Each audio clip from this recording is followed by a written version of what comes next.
বেহাল এই নিকাশি, আর সেই নিকাশির বলি হতে হলো একরত্তি এক শিশুকে। উত্তর দমদমে ঘরের মধ্যে জমা জলে ডুবে মৃত্যু হলো 6 মাসের শিশুকন্যার। আর এর দায় কার? এলাকাবাসীর অভিযোগ, পাড়ায় নিকাশি ব্যবস্থার বেহাল বহু বছর ধরে।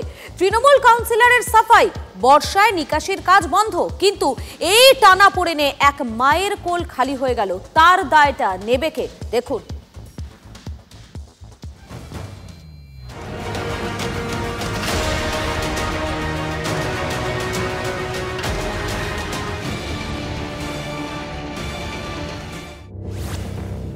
পাড়ায় সমাধানের বোধনের দিনই মর্মান্তিক ঘটনা।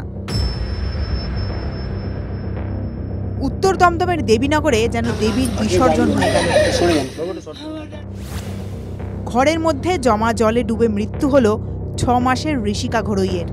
প্রায় হাঁটু সমান জল, আর এই খাটেই শিশুটি ঘুমাচ্ছিলেন এবং ঘুমের ঘোরে ঠিক এই জায়গায় পড়ে যায়। বাড়ির থেকে বেরোচ্ছি, কাজে যাব বেরোচ্ছি, তারপরে দেখি আমাদের বৌমা চিৎকার করছে, কি হয়েছে? তারপর কোলে তুলে নিয়েছে, দেখে যে নেই, কিছু নেই।